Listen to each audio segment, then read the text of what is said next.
Hi viewers, welcome to my channel. Today I will make you to learn some of the most important MCQ questions in the Python, so that if is there any question in the InfyTQ final examination in this model, you can easily solve it. Coming to the first question, consider the Python code given below. Here we have three classes are there: base class, child class and grandchild class. Child class is deriving from the base class, and as well as grandchild class is deriving from the child class. Now here, what changes should be done in the above code so that the output will be 201? So now we need to check it. Now while at the time of creating the object of the child class, it will go through the child class default constructor, but unfortunately in the child class there is no default constructor concept is available, so that nothing will be happen while at the time of creating the object of the child class. Now coming to the next line, within the next line if you are going to observe, we are creating the object for the grandchild, and the object name itself is grandchild, and while at the time of creating the grandchild object, it will go to the grandchild class. Within that, default constructor is available. With respect to the default constructor within the grandchild class, we are taking one instance variable. The instance variable is number. Within that number, the value that we are storing is 200. Now at the end of this constructor execution, here within the instance variable of the grandchild number, the value that is available is 200. Now come to the next statement. We are using print statement. Within the print statement, with the help of grandchild object, we are calling get underscore value function. But unfortunately that get underscore value function is not at all available in the grandchild, so that from the grandchild it is having the relationship in between child, so that it will go through the child class. It will check is there any method with the name get underscore value. Unfortunately within the child class also that method get underscore value is not at all available, but this child class is deriving the properties from the base class, and it will check in the base class that function is available or not. Yes, within the base class the function is available. The function name itself is get underscore value, and from this function if you're going to observe, here it is returning self dot underscore underscore value. But unfortunately this self dot underscore underscore value is not at all available in this get underscore value function, and here you are going to get the name error, invalid name error. So the why? Because the underscore underscore value variable is not at all available. It will be available if the constructor of the base class will be coming into the picture, means within the constructor of the base class the underscore underscore value variable is available. Within that the value that is available is 200, but we did not execute the base class constructor, so that we could not use that self dot underscore underscore value. Here you will get the name error. So now instead of getting the name error, we need to get the output to 201. In order to get it, what is the modification that we have to do? Very simple. We need to invoke this particular constructor from the base class. If you are going to invoke the constructor of the base class, within the constructor the self dot underscore underscore value will be defined, and the value will be 200. For the 200, if you are going to add one more value, that means 1 means 200 plus 1, in the sense you will get 201, that will be returning from this function. Now where we need to invoke this base class constructor, that is the question. Now it is very simple. From the grandchild class, before going to set the number, here try to call the base class constructor. How to call the base class constructor? Very simple. Super dot underscore underscore init function, if you are going to call it, it will automatically go to the super class. Within the child class, unfortunately there is no default constructor is available, but this child class is deriving from the base class, so that it will go through the base class. It will check is there any super class default constructor is available or not. As it is available, within the default constructor it will set the value for the one instance variable. The variable name itself is underscore underscore value. So without invoking this default constructor, it is not possible to assign the value to the variable, and we are unable to create this underscore underscore variable value which is with respect to the base class. Now very simple. Out of all the four options, if you are going to observe, within the C option, add one simple statement. That statement is super dot init in the constructor of the grandchild class. So the grandchild constructor is here. Within this constructor, if you are going to add this line, that line in the sense super dot init invocation, we are calling super class default constructor. So from here, if you are going to add this line, it will call the super class default constructor, but unfortunately within the child class there is no super class default constructor is available. From the child class we have base class is there.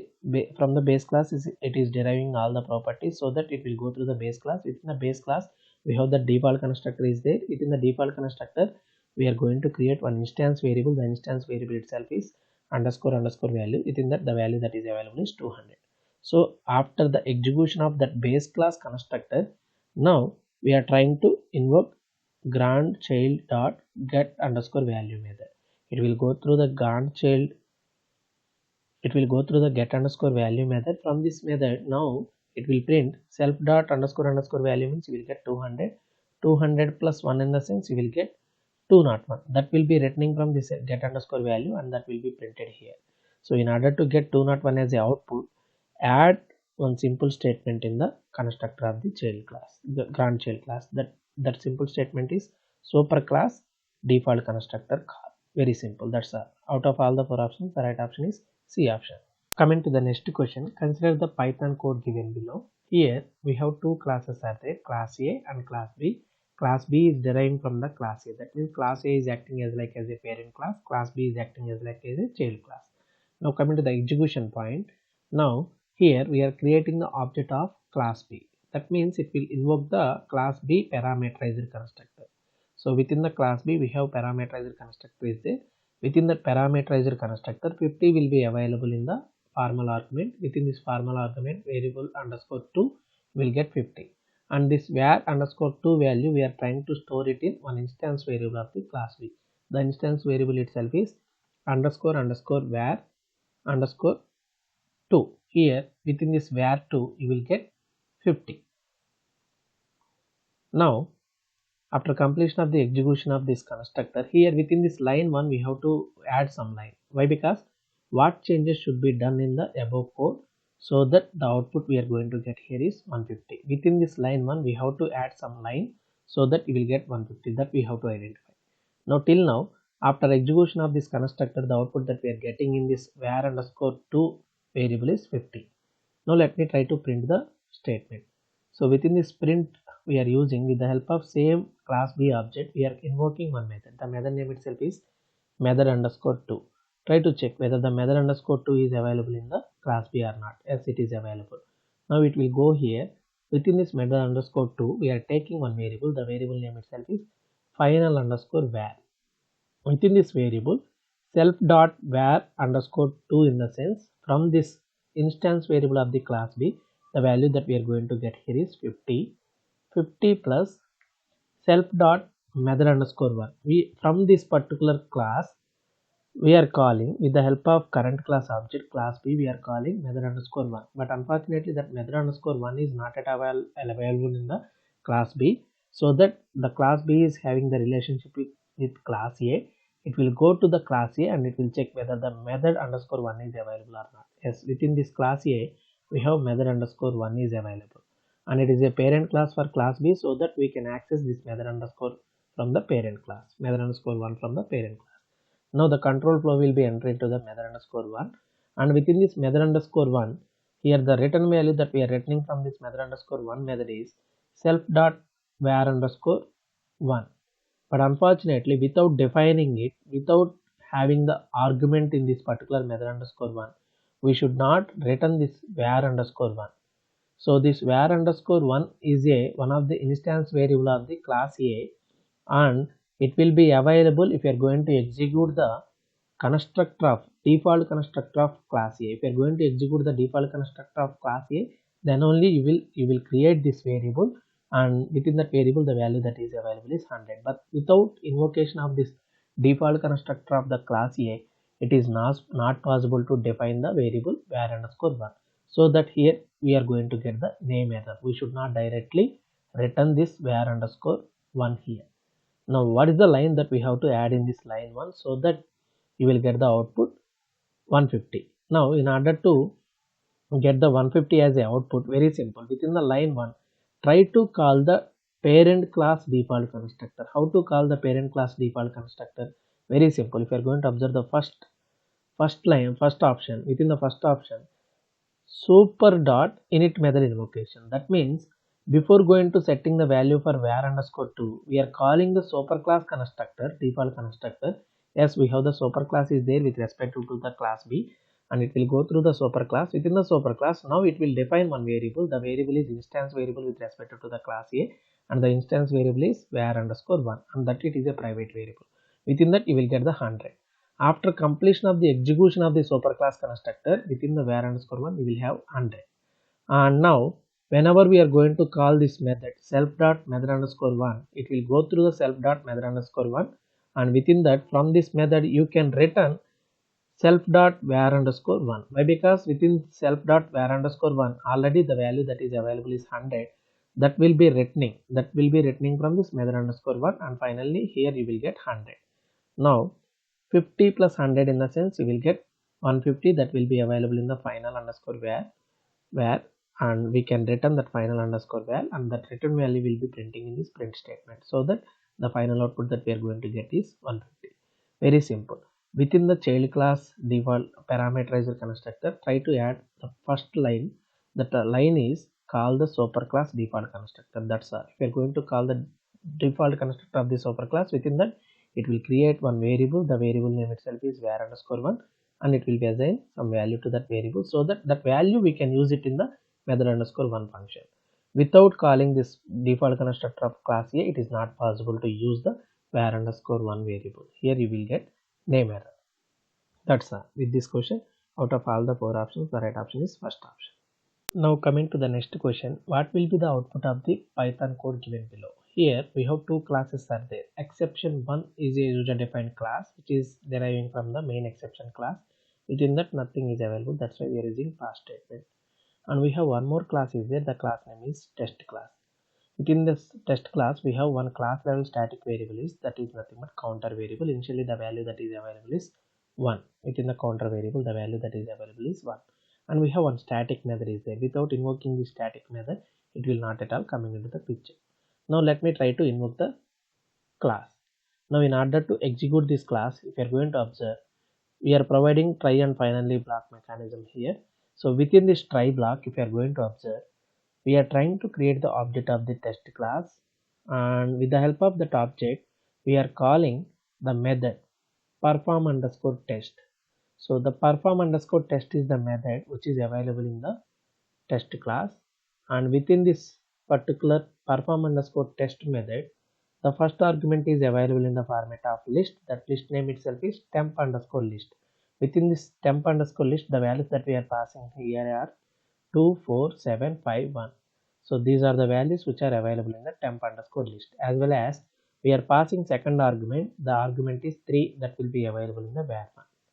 Now within this perform underscore text method, again we are going to take try and except blocks. Here multiple except blocks are there. Now within this try block, the first condition that we are checking here is if temp underscore list of var1, here within the var1 the value that is available is 3. Temp underscore list of 3, in the sense from the list within the third index position the value that is available is 5. So that value we are getting here 5 greater than or equal to 5. Here condition is true. Why? Because 5 is greater than or equal to 5. So that we can enter into the if condition. Within the if condition, if you are going to observe, we are taking the test class counter variable with the help of class name test, and we are trying to add 1 to the counter variable. The initial value that is available in the counter variable is 1. For this we are adding one more value 1, so that the counter variable updated value is 2. And next within the next line, temp underscore list of var3, var1 in the sense 3. Within the temp underscore list third index position, we are trying to decrement the value. Initially the value that is available is 5. We are trying to decrement it by 2, so that 5 will become 3 here within the third index position. Now coming to the next line, from this particular line we are raising the exception 1 error. So it will check is there any relevant except block is there or not. But unfortunately that except block is available. It is a specific exception, but we did not provide it in the first except block. We are providing it in the second except block. And coming to the first except block, it is a general exception.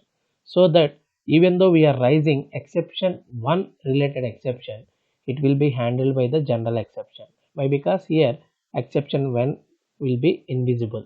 It is a specific exception. If you want to provide specific exception related except blocks, it is always better to provide that all the except blocks first. Why? Because if you are going to provide multiple except blocks, here we have to follow one rule. Try to provide all the specific related exception blocks first. After that we need to provide the generalized exceptions. But unfortunately here we are providing the generalized exception first, and after that we are providing the specific exception, so that it will be invisible. Directly it will execute the first except block. It is a general exception. It will handle all kind of exceptions. Here the exception that is rising in this line is exception 1, that will be handled by the generalized exception block, that is nothing but except exception.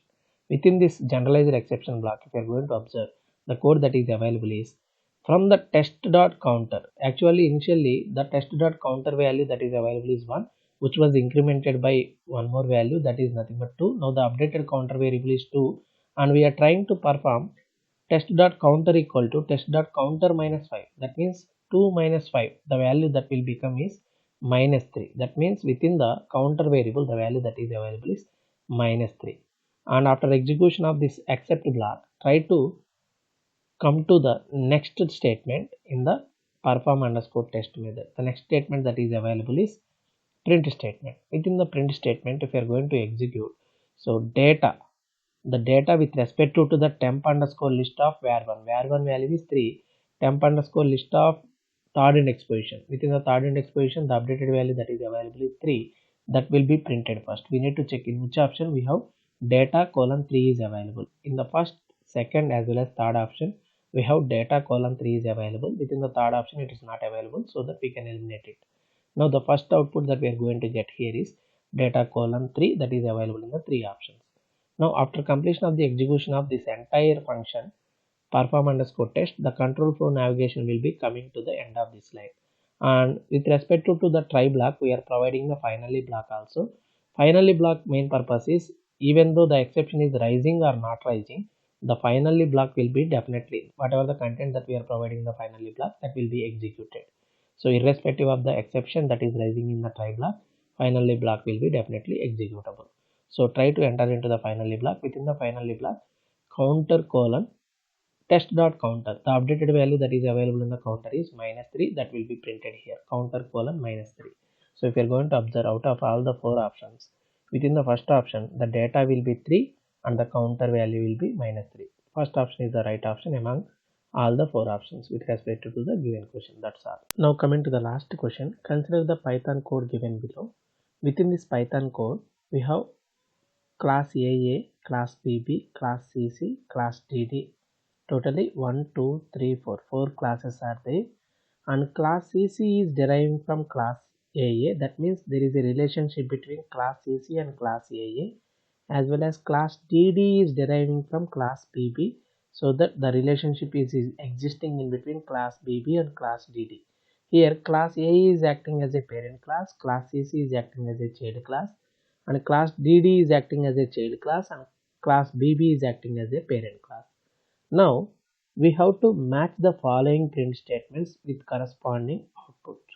So here some print statements are there and the outputs are available. We need to match them. Now if we are going to execute this program, so in the execution we are trying to create the object for class CC. Now we are creating the object for class CC. Object 1 is with respect to the class CC. Please remember it. And as well as object 2, O2 is belonging to class DD.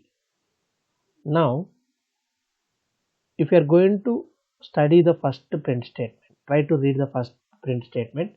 Print of object1 dot method 2. Object1 dot method 2 means object 1 is belonging to CC. Try to check it, method 2 is available in the CC or not.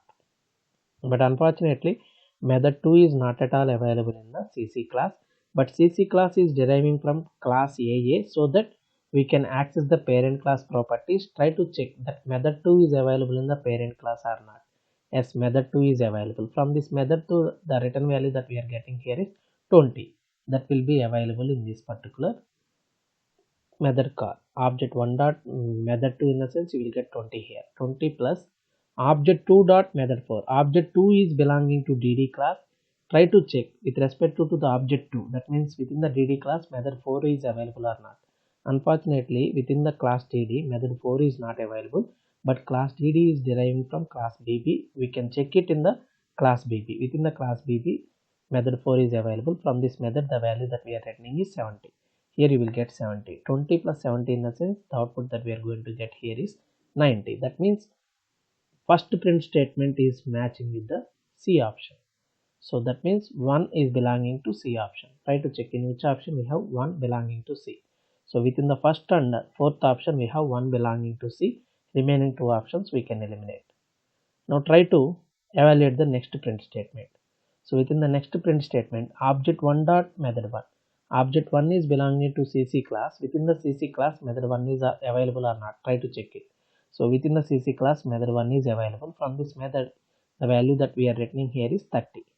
So here within the second statement, we will get 30 plus object 2 dot method 1. Object 2 is belonging to DD class. Within the DD class, method 1 is available or not? As available. Within the method 1, the return value that we are getting is 50. 30 plus 50 in the sense you will get 80. So here second print statement is suitable for the B option. Within the B option, the value that is available is 80.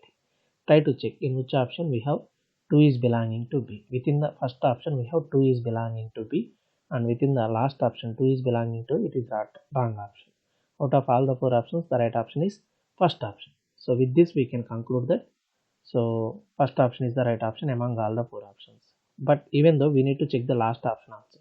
So if you are going to observe the last print statement, object 1 is belonging to, that means object 1 in the sense it is belonging to CC class. From the CC class we are calling method 4. Try to check within the CC class method 4 is available or not available. Within that we are getting 40. So 40 plus object 2 dot method 3. Object 2 is belonging to DD class. Within the DD class method 3 is available or not? No, it is not available, but it is deriving from the class BB. We can go to class BB. Within the class BB, so the method T is returning 60. So 40 plus 60 in the sense you will get 100. So that the last print statement is matching A output. So here 3 is matching to A output. So the right option is first option. So with this, I hope you got the complete idea regarding all these questions. If you like my videos, please do subscribe to my channel. Please inform to your friends, ask them to subscribe to my channel. Thank you, Ananda.